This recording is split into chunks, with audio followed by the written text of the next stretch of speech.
마가의 다락방에 모인 120명의 제자들이 그들이 이제 마지막으로 한 것은 11명의 사도 가운데 하나를 뽑는 일이었습니다.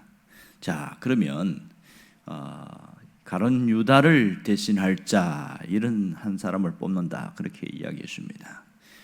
우리가 여기서 하나 주의하고 갈 것은 과연 사도의 자격은 무엇이냐 하는 겁니다. 성경에서 사도의 자격에 대해서 논하고 있는데 대략 세 가지를 이야기를 하고 있습니다. 첫 번째 사도의 자격은 예수님의 공생의 사역에 함께 참여한 자입니다. 그분과 함께 먹고 함께 움직이고 또 그분의 하는 일의 과정에 지켜보고 또 주님이 또 둘씩 짝을 보내서 전도하게 한 그런 일에도 참여하고 그렇게 함께 한 자가 첫 번째 자격이다, 이렇게 할 수 있습니다. 두 번째는 예수님이 직접 지명하여 세운 자입니다. 예수님과 함께 한 자들이 수도 없이 많이 있지만 직접 지명한 자들을 사도다, 이렇게 이야기를 하고 있습니다. 베드로, 요한, 야고보, 빌립, 안드레 이렇게 쭉 지명했던 것도 있지요. 이게 사도라는 것이고요. 세 번째는 예수님의 부활하심에 참여한 자, 부활할 때 함께 있었던 자, 이 사람을 사도다, 이렇게 이야기를 하고 있습니다. 그러니까 사도가 되려고 하면 예수님이 부활하신 것을 보았고 부활하신 이후에 말씀을 들었고 또 그 예수님과 함께 마지막까지 함께 한 자들, 이렇게 이야기합니다. 이런 세 가지 조건에서 보면 가룟 유다는 세 번째 조건에서 미흡하게 되어지고 엄밀하게 사도의 자격이 없다, 이렇게 이야기합니다. 첫 번째, 두 번째는 조건이 맞는데 세 번째가 결정적인 하자가 생긴 것이 되어집니다. 결국은 이렇게 모였을 때에 가룟 유다는 이미 스스로 극단적인 선택을 해서 자기 갈 길로 갔다, 이렇게 이야기를 하고 있습니다. 그러면서 한 사람을 뽑기로 그렇게 결정을 하고 있지요. 여기서 조금 지나가는 이야기입니다만은 그 사도 바울의 사도성에 대한 얘기가 종종 나오고 있는데 특별히 고린도전서나 고린도후서에 보면 이 고린도 교회에 있는 좀 똑똑하고 좀 머리가 잘 돌아가는 사람 중에서 특별히 유대인들 중에서 사도 바울의 사도권에 대해서 상당히 공격적으로 나오고 있어서 바울이 굉장히 심히 불편했던 적이 있습니다. 왜 이렇게 공격을 했는가 봤을 때 사도 바울은 자신이 주님이 직접 불러서 세웠다, 이렇게 강조를 하고 있는데 그가 다메섹 도상에서 주님이 직접 만나게 됐고 그리고 너는 이방인을 위하여 내가 세운 자다 해서 직접 세웠어요. 그러니까 지명하여 세운 자도 맞고 부활하신 주님을 만난 것도 맞습니다. 근데 조건이 하나가 모자라요. 그게 뭐냐면 예수님의 공생에 함께 참여하지를 못했어요. 이것이 좀 미흡하고 그래서 끊임없이 이것으로 사도권에 대해서 공격을 굉장히 많이 하고 있습니다. 그런 자들이 있어서 자신이 주님이 직접 세운 자라는 것을 계속 강조하고 있는 그런 부분이 있습니다. 비록 사도 바울은 공생의 사역에 함께 하지는 않았지만 마지막 주님이 지명하여 세운 자가 분명히 맞게 사도권에 있지만 그러나 한 부분이 조금 미흡해서 계속 공격을 받았다는 것을 알 수가 있습니다. 자, 오늘 제비를 뽑아서 사람을 세운데 과연 이 제비를 뽑아서 세운 것이 그러면 이 사도 자격에 맞느냐, 이것이 이제 고민인 것이죠. 자, 제비를 뽑아서 세웠을 때는 뭐가 문제가 됩니까? 주님이 지명하여 세운 자가 아닌 것이 된 겁니다. 사람들이 뽑아서 세운 것이 되어지니까 문제가 될 수도 있지요. 그러나 분명한 것은 이렇게 뽑은 것을 하나님이 인정하셨다는 거예요. 오늘 성령께서 그 두 명을 두고 뽑았을 때에 그 뽑힌 자는 바로 주님이 지명하여 세운 자라는 것을 분명히 하고 있는 것을 알 수 있습니다. 그래서 이 일을 하기 위해서 인간적인 부분을 최소화시키기 위해서 그들이 먼저 한 것이 기도였습니다. 그들이 이 일을 두고 기도를 했지요. 또 하나는 이 일을 두고 공정한 투표를 했습니다. 그리고 결국 마띠아가 뽑히게 되었습니다. 오늘 마지막에 보면 26절에 그가 11사도의 수에 들어가니라 이렇게 이야기하고 있습니다. 그것은 마띠아가 사도의 수에 합당하게 자격이 부여되었다, 이것을 강조하고 있는 것입니다.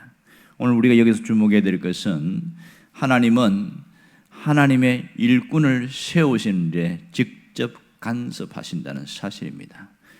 우리가 하나님 일꾼 세우는 것에서는 사실은 누구도 부인하는 사람이 없습니다. 그러나 교회의 현실을 보면 일꾼을 세울 때는 좋은 일도 되지만 후유증이 있어서 항상 교회들이 홍역을 치를 때가 굉장히 많습니다. 일꾼으로 뽑히는 자는 영광스럽겠지만 뽑히지 않은 자에 대해서 그런 사람들이 시험 드는 일이 참 많아서 안타깝습니다. 또한 일꾼으로 뽑히긴 했지만 그 일꾼의 직분에 대한 그 감당을 하지 않고 그렇게 무혐의하게 살아가는 것들이 또 우리를 가슴 아프게 하고, 또 어떤 사람은 이 일꾼이 된 것을 계급으로 착각을 하고 휘두르려는 내는 사람들이 있어서 마음을 아프게 하고 있습니다. 그런 일이 종종 있죠. 가끔 장로님으로 이렇게 뽑히든지 이렇게 하면 안수집사 할 때는 그렇게 착하더니 장로가 되더니 갑자기 확 돌변해가지고 사람이 바뀌었다, 뭐 그런 얘기 하는데 그만큼 우리가 마음이 아픈 거예요. 자, 언제나 오늘 본질적인 것을 항상 놓치지 말아야 될 건 뭐냐면 주님이 일꾼을 뽑으신다는 사실을 우리가 놓치지 말아야 됩니다. 이것만큼은 분명한 사실이죠. 자, 그렇다면 내가 하나님 앞에서 일꾼으로 뽑혔다는 것을 먼저 확신할 수 있어야 되고, 그리고 하나님이 자격을 주시기 때문에 내 견해와 생각보다는 하나님이 이끌어 가시는 것을 전적으로 받아들이는 것이 훨씬 중요합니다.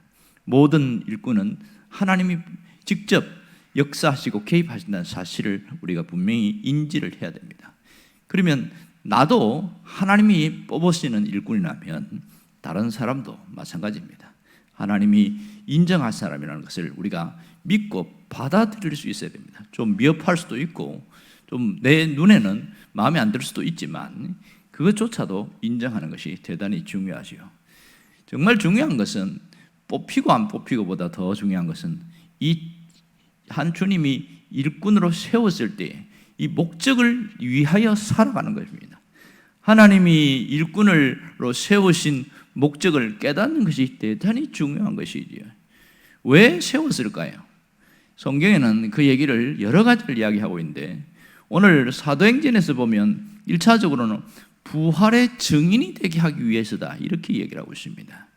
부활의 증인으로 살게 하기 위해서 일꾼으로 뽑았다, 이런 얘기를 합니다. 또 하나는 주님이 내게 맡겨주신 그 사명을 잘 감당하라고 일꾼으로 뽑아주셨다는 사실을 놓치지 말아야 됩니다. 우리는 저마다 각자 맡은 소임을 다 하다가 주님 앞에 가게 되었습니다. 그러면 이왕 한평생 살다가 가는 그 삶에서 내가 어떻게 살다가 갈 것인가, 그것은 나의 선택입니다. 그 결과는 내가 책임져야 되는 거예요. 신앙생활하면서 가장 보람이 있고 기쁨이 되는 것은 내가 주님을 위해서 평생 믿음이 변치 않고 내게 주신 직분을 끝까지 감당하려고 애를 쓰고 몸부림을 하면서 살아왔다. 그것이 가장 보람된 것입니다. 그러나 반대로 정말 후회스러운 것은 내가 하나님이 무엇을 세웠던 간에 그 일을 제대로 감당하지 않고 마지막 죽을 때에 후회하는 것. 내가 그때 잘할 걸, 건강이 있을 때 잘할 걸, 뭔가 내게 주어진 거, 내가 여유가 있을 때 좀 제대로 할 걸, 그런 후회하는 사람이 가장 불쌍한 사람이라고 할 수 있지요. 사람이 항상 뒤늦게 후회할 수는 있습니다. 그러나 모든 것을 잃어버린 다음에 후회해봐야 아무 소용이 없는 일이지요.